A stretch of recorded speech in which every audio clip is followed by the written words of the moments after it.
안녕하세요 여러분, 저는 Teni입니다. Hello everyone, today I'm talking about music that I've made while starting to learn Korean, and for some of them yours like beat me.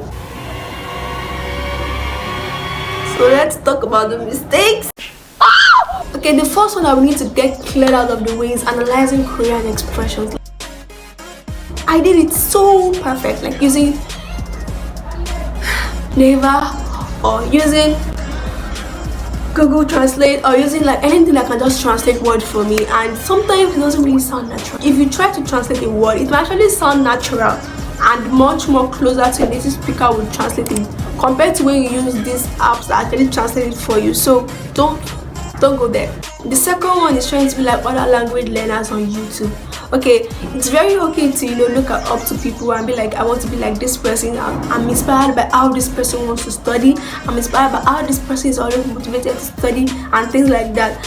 But sometimes like I kind of like feel like I want to be like this person, not realizing the fact that like people on YouTube, they're taking so much time to practice, to develop their skill. To you just like watching one video and be like, I want to be like this person, or you just watch 2 videos and be like, I want to be like that person. And that's already are you thinking of when you're going to beat me, but don't worry. This is my house address, you can come and get it there. Yeah. Okay. We're good. Yeah. The third one is keeping a diary in polite form. Like, I was so naive, I didn't really know, like nobody really told me how to like write a letter in Korean. Maybe because I haven't actually watched a video in Korean. Yeah, that makes sense. I usually write everything in 안녕하세요, 말했어요. I didn't really know that there's supposed to be like a format for writing diary, and until I listened to one of Talk to Me Korean's podcast, where they were talking about, when they were saying that if you're talking to yourself, you should talk to yourself in a casual way, not in a formal way. Then I started changing the soyo to like so, no yo again. It used to be like yo, then it went from yo, it went to no yo, and then it went to that form. And thank God I now know. The fourth one is learning random words. Like there's a difference between learning, like wanting to know more words, and learning random words. Let me explain to you. Like wanting to know more words, maybe you've already learned type of clothes, you've already learned like the seasons, and you're like, okay, what about utensils, what about types of like colors, stuff like that. I want you to know more, but you're just learning so many things that you still I would never even use in real life, like things I would never use in English. Like just like learning things like types of fish in the ocean. It's actually okay to like categorize words and to learn more words and improve your vocabulary, and it's also very easy for you to like use it in a sentence when talking to someone. But when it's like not really organized, if words don't connect to each other, there's no way you can actually understand it. But if they connect to each other, then you understand it better. But I did not do that. The fifth one, which is like very similar to the fourth one, is actually like being too hard on myself. Like if you've watched my video of how I went from a beginner to an intermediate learner in 5 months, you would do that. Like if you watch it from the beginning to almost the end, I talked about how I set my goals and everything. You know that actually, like I told you that I learned 1,000 words in 2 months. Like 2 months. That was a little bit too intense for my brain. It was too intense for my brain. My brain didn't like it. Like I was learning so much. I was learning a lot of words. To be sincere, I actually remember like about 70% of the words I've learned, but 30% because I actually learned like so many unknown words, and like I showed you before. So it was like it wasn't really making sense to me. I didn't really understand anything. Like you get the point, you get what I'm trying to say. My advice is take breaks, don't be too hard on yourself. It's very okay to like want to learn more words and improve your vocabularies, but also ensure that you're actually making sure that they are connected to each other. You're not just learning words that you never use in real life like me. And yes, it's going to help your life a lot better. And also take breaks if it is necessary, like not too long, take short breaks. Okay? Yeah. The sixth biggest mistake that I've made is learning through Facebook groups. Like when I say don't. When you hear the word Facebook group, like don't go there at all. Don't go there at all. Like I wasted like about a year taking lessons that just writing random words.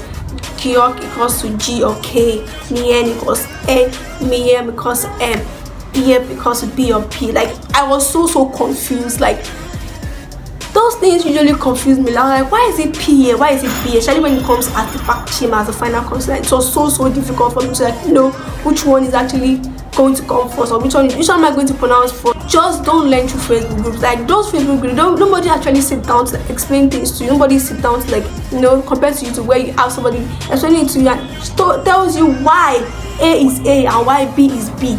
That's not a good example, but you get what I'm trying to see. I'm not saying like they're not helpful, but if you're actually like someone who has learned it, when you're reading it just like a walkover, or someone who is very new to Korean language, learning through Facebook group is not the right thing to do. Okay, the 7th one is not having a real textbook or a hard copy or something like Untouch.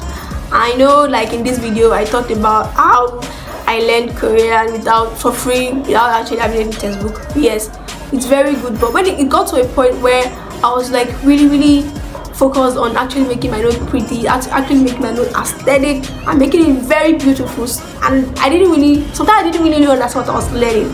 Like I was just making sure the pinks are pinks, the blues are blues, the whites are whites, the yellows are yellows, and truth be told, I wasn't getting anything. I wasn't getting any idea. I wasn't getting anything from what I was learning.